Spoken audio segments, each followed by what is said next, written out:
الرحمن الرحیم وبہ نستعین وصلی اللہ علی نبیہ الامین الکریم اما بعد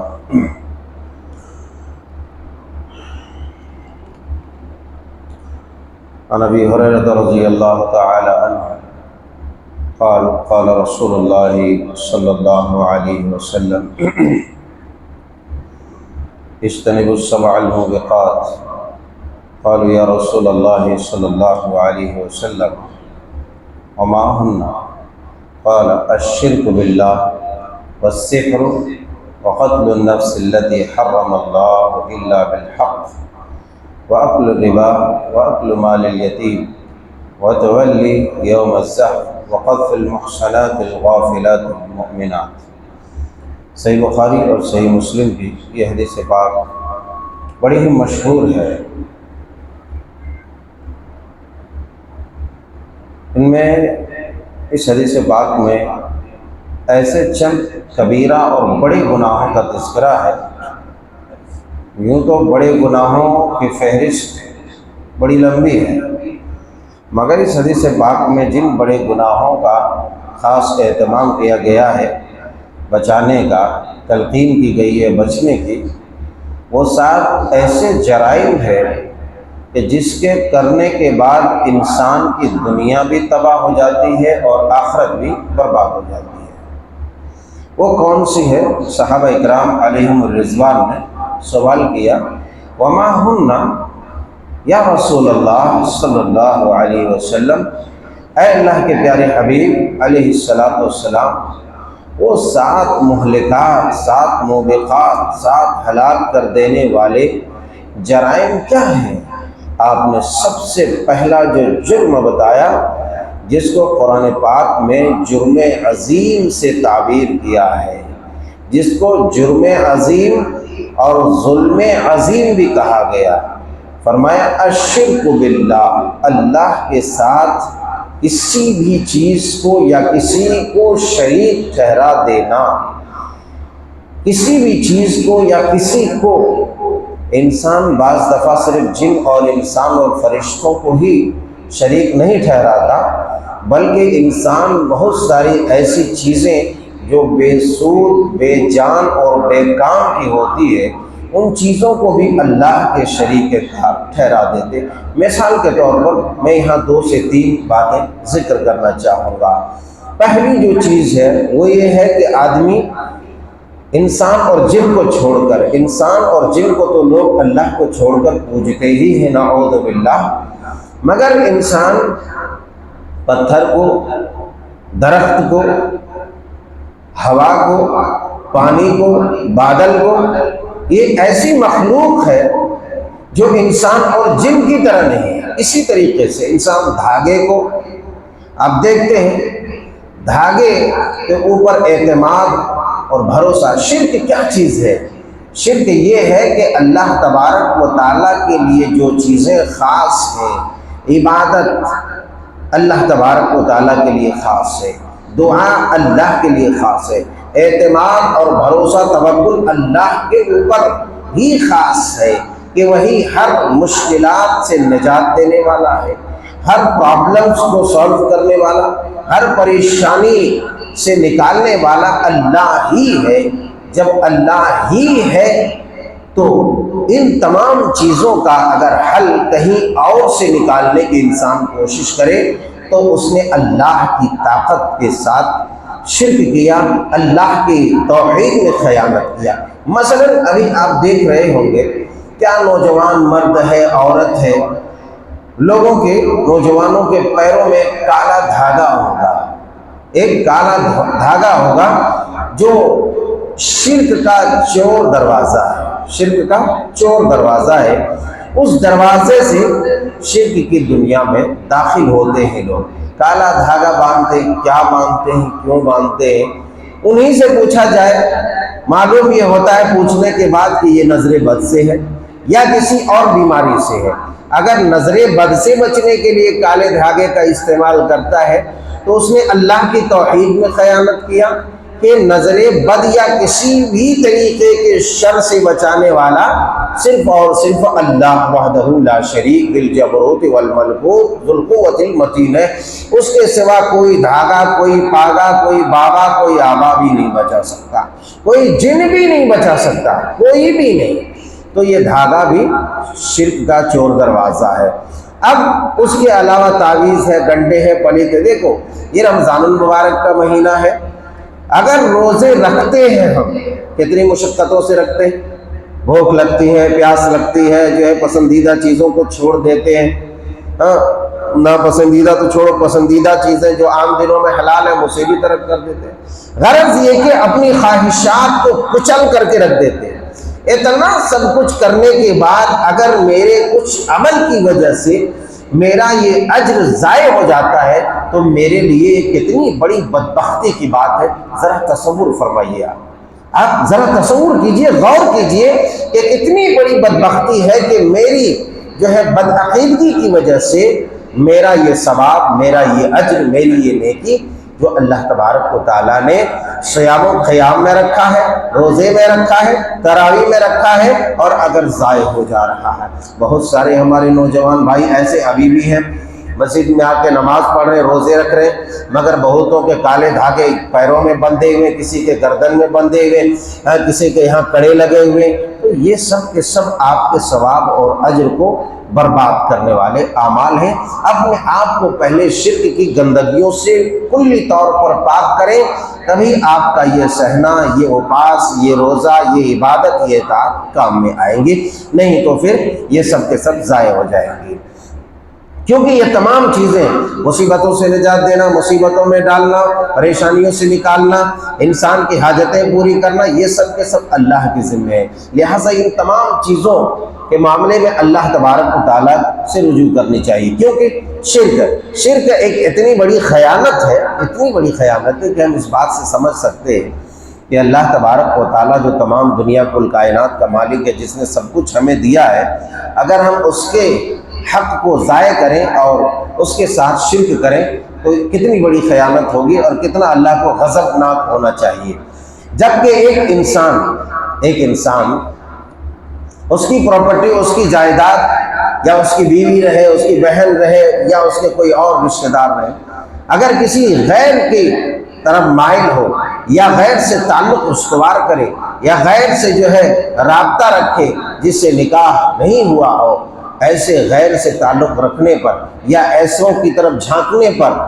ہم اور آپ اس قدر غضبناک اور جو ہے غصے میں آ جاتے ہیں، غضبناک ہو جاتے ہیں کہ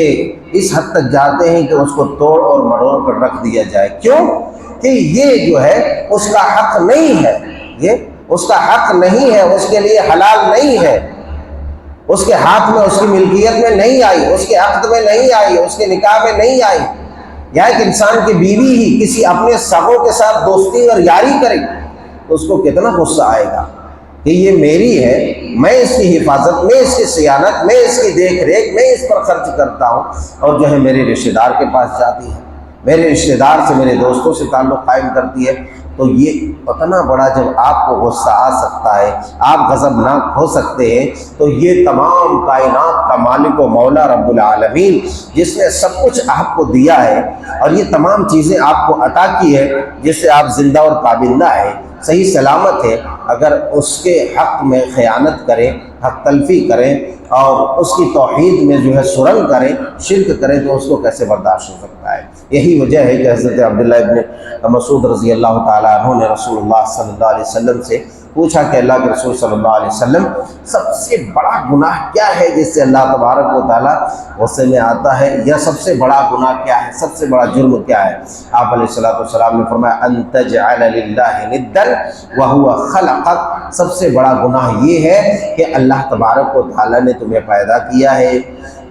اور تم اس کے ساتھ کسی کو شریک ٹھہراؤ۔ تو الشرک باللہ یہ سب سے خطرناک عمل ہے۔ یہی وجہ ہے کہ ان الشرک لظلم عظیم کہا ہے، کیونکہ ہماری عبادات اور اطاعات کی قبولیت کا انحصار ہمارے عقیدے پر ہے۔ اگر عقیدہ ہمارا درست نہیں ہے، شرک میں ہم مبتلا ہے، تو ہمارے تمام اعمال کرتے جائیں گے، ادھر جو ہے ہوا میں ذرات کے مانند اڑتے جائیں گے۔ سرسری طور پر اور جو 6 چیزیں ہیں اس کو دیکھ لیں۔ السحر، جادو کا اس وقت بڑا بول بالا اور غلغلہ ہے۔ بات بات پر اہل ایمان توحید کے دعوے دار خواتین مرد جو ہے چھوٹی چھوٹی چیزوں میں آ کر کے جادوگروں کی طرف رجوع کرتے ہیں، لوگوں کو اپنی طرف مائل کرنے کے لیے، اپنے رشتہ داروں کو، بیٹا ہے تو اپنے گھر والوں کو، ماں ہے تو اپنی جو ہے اپنے بیٹے کو، بیوی ہے تو اپنے مرد کو، اپنے شوہر کو اپنے قبضے میں کرنے کے لیے جادوگروں کے پاس جاتے ہیں۔ اب ضروری نہیں جادوگر وہی ہے جو علی والی کالی جو چھو والا جادو ہے، وہی نہیں ہے۔ جادو جو ہے کسی بھی طریقے سے آپ ٹونا ٹوٹکا کر کے، چاہے داڑھی رکھنے والا وہ کرے یا جبہ پہننے والا یا کرتا پہننے والا یا دھوتی پہننے والا، جادو بہرحال جادو ہے۔ اگر کوئی اس طرف رجوع کرتا ہے تو ایک اس کا نقصان نہیں ہوتا ہے، ایک نقصان نہیں ہوتا ہے کہ جادوگر تو اپنی طاقت بتاتا ہے کہ بھائی میرے پاس بھی کچھ طاقت ہے کہ میں ہاں کو نہیں اور نہ کو ہاں میں بدل دیتا ہوں۔ جب اتنی بڑی خیانت، کیونکہ ہاں کو نہ کروانے والا صرف اللہ ہے اور نہ کو ہاں کروانے والا صرف اور صرف اللہ کی طاقت ہے، تو یہ جادوگر کے پاس یہ طاقت کہاں سے آ گئی؟ اگر کوئی کسی بھی معاملات میں جادوگر کی طرف رجوع کرتا ہے تو ایسی صورت میں وہ بہت بڑا جرم کرتا ہے، السحر۔ بلکہ حدیث پاک میں جو جادوگروں کی حد بتلائی کہ اگر کوئی آدمی جادو سیکھ لے تو اس کی حد کیا ہے، تو فرمایا رسول اللہ صلی اللہ علیہ وسلم کا فرمان گرامی ہے کہ حد الساحر ضربہ بالسیف، جادوگر کی حد یہ ہے کہ اسی کی تلوار سے اس کی گردن مار دی جائے۔ اتنا بڑا پاپ، اتنا بڑا جرم ہے۔ اسی طریقے سے جادو کا دیکھنا، اب ظاہر سی بات ہے جب جادو اتنا بڑا حرام عمل ہے تو جادو کرنا حرام ہے، جادو کروانا حرام ہے، تو جادو دیکھنا کیسے حلال ہو جائے گا؟ بعض دفعہ جو ہے موبائلوں میں بھی جادو دیکھتے رہتے ہیں، یا پھر جادوگروں کا کہیں جماوڑا ہوتا ہے وہاں جادو دیکھنے لگتا ہے، تو یہ تمام کے تمام جو ہے مہلکات میں ہے، مہلکات میں ہے۔ آپ نے فرمایا اجتنبو، اس کے قریب مت جاؤ، بچو۔ اترکو بھی کہہ سکتا تھا کہ چھوڑ دو، مگر فرمایا اجتنبو، یعنی تمہیں اس کا شائبہ بھی نہ لگے۔ یہ ایسی خطرناک برائیاں، ایسے خطرناک جرائم ہے جس سے تم برباد ہو سکتے ہو، ہلاک ہو سکتے ہو۔ السحر وقتل النفس التي حرم اللہ الا بالحق، وقتل النفس التي حرم اللہ الا بالحق، کسی جو ہے بے گناہ آدمی کو قتل کر دینا، یہ تو مانی ہوئی بات ہے۔ وَأَكْلُ الرِّبَا، سود کھانا، سود کا تو خیر زمانہ ہے اور غلغلہ ہے، آدمی نہیں چاہتا ہے تو بھی کہیں نہ کہیں جا کر کے گھس جاتا ہے اور کھا لیتا ہے۔ مگر کسی بھی طریقے سے ہے، اگر سودی کاروبار ہو یا سود لینا دینا ہو، انٹرسٹ جسے بولتے ہیں، بیاج بولتے ہیں، تو بیاج کا کام کرنا یا سود کا کام کرنا یہ ہلاک کر دینے والے جرائم میں سے ہے۔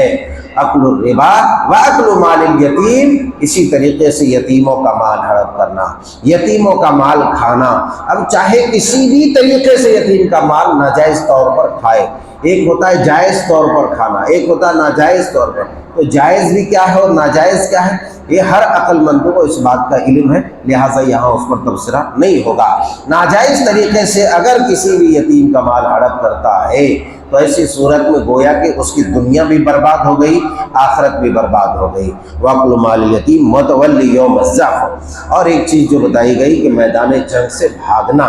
میدان جنگ سے بھاگنا، بہرحال اس وقت تو ایسی سچویشن نہیں ہے، میدان جنگ سے بھاگنا بھی انسان کو ہلاک کر دینے والا گناہ قرار دیا گیا ہے۔ اسی طریقے سے یہ جو گناہ ہمارے سماج میں پایا جاتا ہے وہ آخری بات ہے، وَقَذْفُ الْمُحْصَنَاتِ الْغَافِلَاتِ الْمُؤْمِنَاتِ، کہ کسی پاک باز محسنہ عورت جو اپنی عزت، عصمت اور آبرو کی حفاظت کرنے والی ہو، کسی مومنہ عورت کے اوپر کوئی داغ اور دھبا لگا دے، کوئی الزام لگا دے، کوئی اتہام لگا دے، کوئی بہتان لگا دے، یہ بھی عمل اتنا خطرناک ہے کہ اس عمل سے انسان کی دنیا اور آخرت دونوں تباہ ہو جائے گی۔ یہ توحید کے بیان میں یہ حدیث پاک بیان کیا گیا ہے۔ اس کا مطلب اور خلاصہ یہ ہوتا ہے کہ یہ تمام حرکات وہی انسان کرے گا جس انسان کی توحید کمزور ہوگی، جس انسان کا عقیدہ بالکل کمزور ہوگا، وہی آدمی یہ تمام کے تمام حرکات و سکنات کریں گے۔ یہ 7 ایسے جرائم اور گناہ ہے جس گناہ کے قریب بھی اگر انسان جاتا ہے تو ہلاکت کے وہ قریب پہنچ جاتا ہے، اور اگر وہ گناہ کر دیتا ہے تو اس کی دنیا بھی برباد، آخرت بھی برباد ہے۔ اور اس میں خاص طور سے سر فہرست جو ہے شرک ہے، جادوگری ہے، اور اس کے علاوہ جو بھی گناہ بتائے گئے یہ ہلاک کر دینے والے تمام کے تمام گناہ ہیں۔ اور یہ جرائم کرنے والوں کے لیے، چاہے وہ شرک رہے چاہے وہ جادو رہے، وَلَقَدْ عَلِمُوا لَمَنِ اشْتَرَاهُ مَا لَهُ فِي الْآخِرَةِ مِنْ خَلَاقٍ، ایسے آدمی کے لیے جو ہے دنیا اور آخرت میں کوئی حصہ نہیں ہے۔ آخرت میں کوئی حصہ نہیں ہے، دنیا میں حصہ ہو سکتا ہے مگر آخرت میں ایسے مجرموں کے لیے کوئی حصہ نہیں۔ خلاصہ کلام یہ ہے کہ ہماری یہ مشقت سے جو عبادتیں ہو رہی ہے، پریشانیوں کے ساتھ ہو رہی ہے، اپنے خواہشات اور جذبات کو کچل کر کے جو ہم عبادت کر رہے ہیں، اس عبادت کی حفاظت کے لیے سب سے پہلے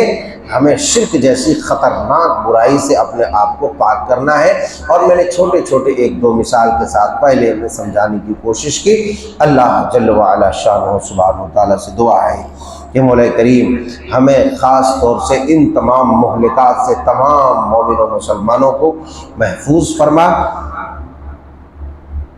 اور ایسے عمل کی توفیق دے جس سے تو راضی ہوتا ہے، ایسے عمل سے بچا جس سے تیری ناراضگی میسر ہوتی ہے۔ آمین تقبل یا رب العالمین۔